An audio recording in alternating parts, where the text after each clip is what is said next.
Amid simmering China-Japan feud, Donald Trump talks to both leaders on phone separately, signaling a bid to cool tempers. The SAR and Beijing officials promoted China's next 5-year plan, which outlines clear strategic direction for Hong Kong. And 2 people are arrested at Kwai Chung Plaza for alleged sedition with social media posts.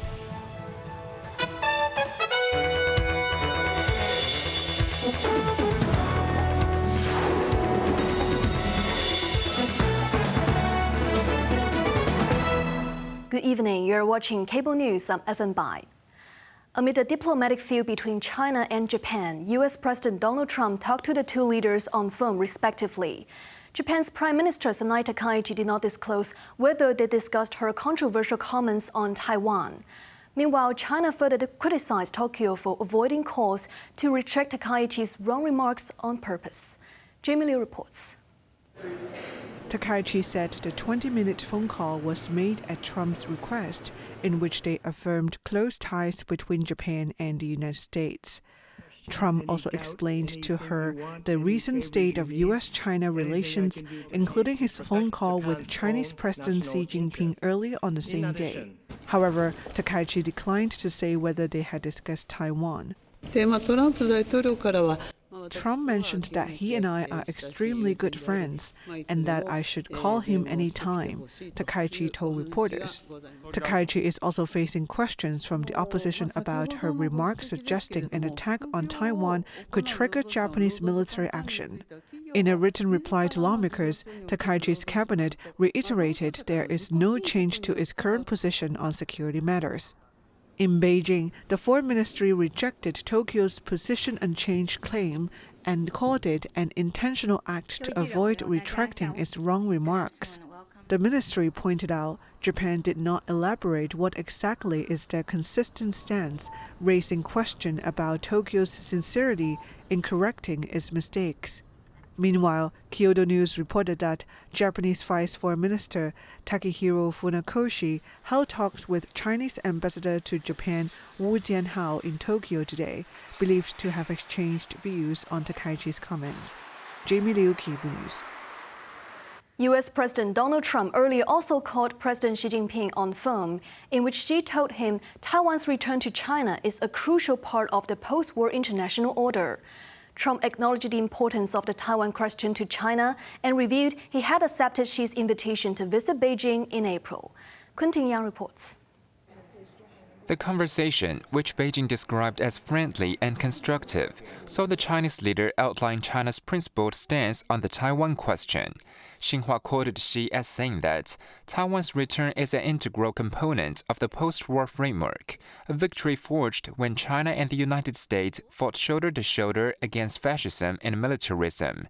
Given current global dynamics, he noted, it is more critical than ever for both nations to jointly safeguard this historical achievement. For his part, Trump acknowledged China's significant role in the World War II victory and, according to Xinhua, stressed that the U.S. fully grasps the sensitivity of the Taiwan question. Washington confirmed the dialogue lasted roughly an hour, with topics covering ongoing global issues, such as the Russia-Ukraine conflict and curbing illicit fentanyl trafficking, and culminated in a mutual agreement to expand practical cooperation for shared prosperity. Following their discussion, Trump took to social media, hailing it as a very good talk, but without directly mentioning Taiwan. Instead, Trump celebrated a very strong bilateral relationship, pointing to progress on trade deals involving American soybeans and agricultural products. He also revealed that he had accepted Xi's invitation to visit China next April, sending a good signal for bilateral exchange. Quentin Yang, Cable News.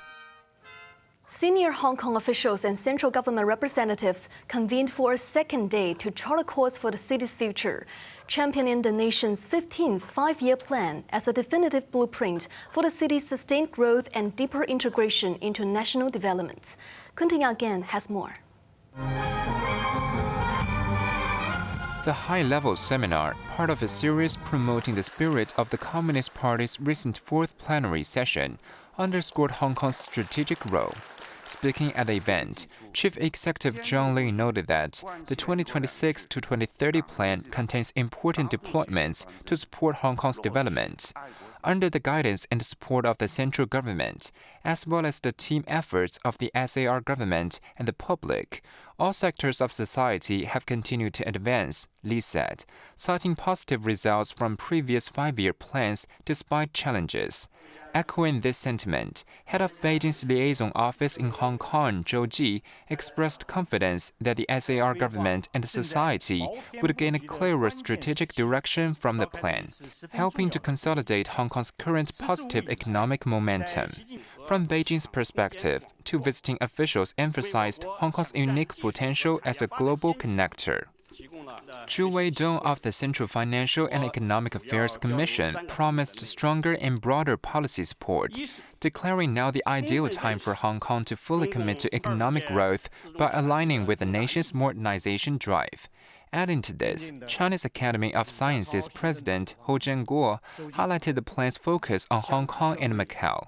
The scientist also called for a joint push to cultivate more top-tier, globally competitive innovators, urging Hong Kong to collaborate with higher education institutions in the Bay Area on talent development. Quentin Yang, Cable News. National Security Police have arrested 2 people, including a shop owner, for alleged sedition and assisting criminals. With a court warrant, officers searched a shop in a Kwai Chung shopping mall on Monday and arrested the male shop owner and a woman. Authorities said the man had published seditious posts on the shop's social media page and funded activities that endanger national security between 2020 and 2025. The pair was also accused of possessing banned substances after police found suspected cannabis in their residence. The government plans to ban 2 subversive organizations from operating in Hong Kong, giving them 7 days to explain themselves before a final decision is made. Jamie Liu has the story. The Security Bureau is weighing whether to brand the Canada-based Hong Kong Parliament and Taiwan-based Hong Kong Democratic Independence Union as prohibited organizations under the Article 23 legislation. Authorities have served them with written notices, giving them 7 days to make representations before a final decision is reached. Explaining the move, Secretary for Security Chris Tang said he sees it as a necessary step to defend national security after reviewing relevant evidence. He accused the 2 groups of aiming to overthrow and undermine the central and SAR governments by promoting self-determination and making Hong Kong constitution. According to Tang, a member of the Hong Kong Parliament has recently been sentenced to 1 year in prison for sedition, with 19 others facing arrest warrants.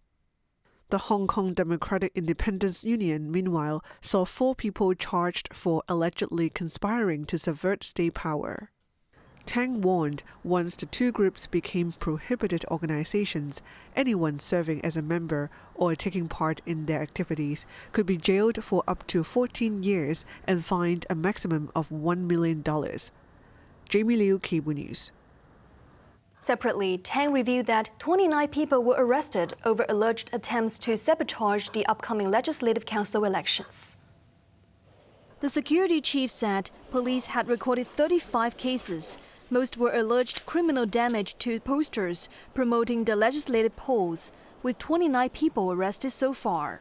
While the authority believed they were separate cases, regardless of their intention, we will strictly enforce the law for any attempts to obstruct the elections, Tang added. He also warned against advocating a boycott of the race or urging others to cast a blank vote, citing a potential breach of the city's election legislation. When asked about reports of online job ad recruiting people to vote, Tang said the government will enforce the election laws accordingly. An artificial grass wall caught fire in Causeway Bay this afternoon. Online footage showed flames and thick smoke billowing into the air. The 4-story high wall with artificial grass outside Lee Theatre Plaza caught fire around 1 p.m. Firefighters from breathing apparatus team were deployed and extinguished the fire in about an hour. No injuries were reported. The cause of fire is under investigation. China successfully sent the unmanned Shenzhou-22 spaceship into orbit, marking the first emergency launch mission in the nation's manned space program. Quentin Yang reports. 3、2、1，点火！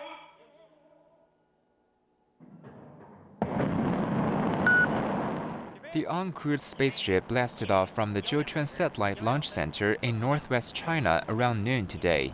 The Long March 2 FY-22 rocket and the Shenzhou-22 spaceship, already on standby at the launch site, were swiftly brought to launch readiness, initiating a 16-day emergency launch sequence. About 20 minutes after liftoff, the spaceship was separated from the rocket and entered its designated orbit.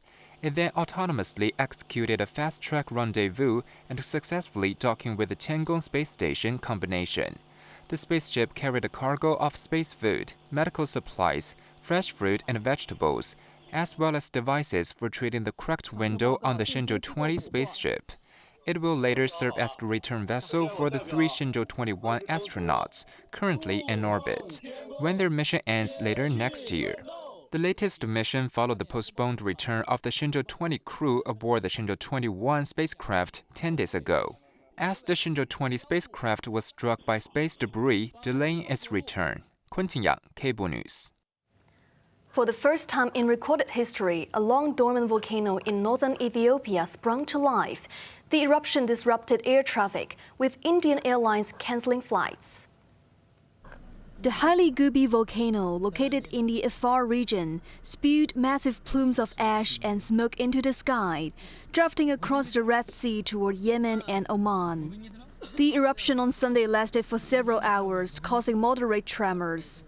There were no injuries, but the livelihoods of cattle herders in surrounding communities may be affected. HOYIBC has had no non-eruptions during the Holocene, which began about 12,000 years ago at the end of the last ice age. In Thailand, a woman was found alive in her coffin after being brought in for cremation.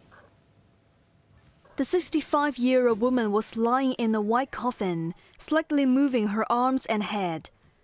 The woman's brother said she had been bedridden for about 2 years and became unresponsive, appearing to stop breathing 2 days ago.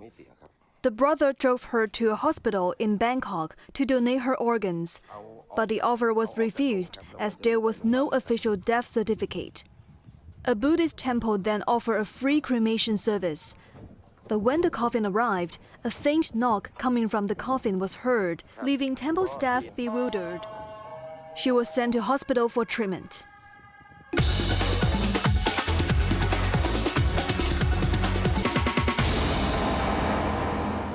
The city's exports continue to grow in October, exceeding market expectations.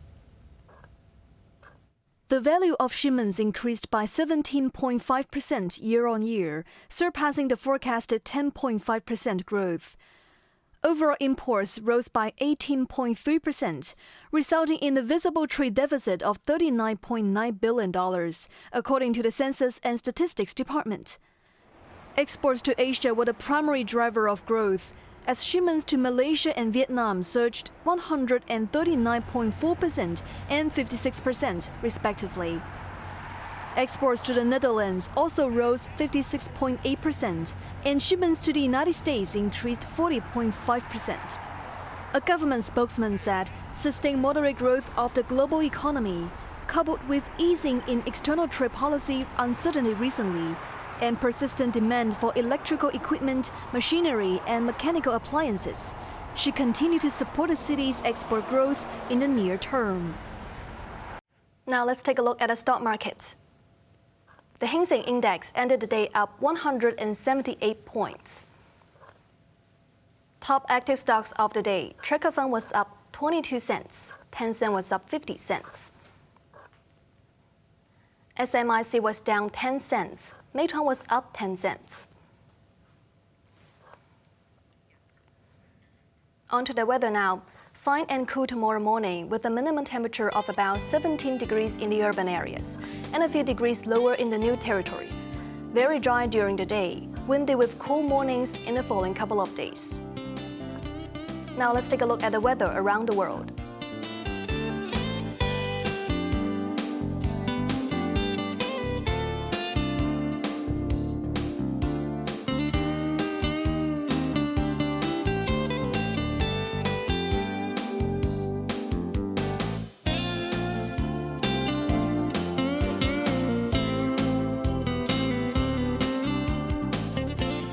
That's our news tonight. I'm Evan Bai. Thanks for watching and good night.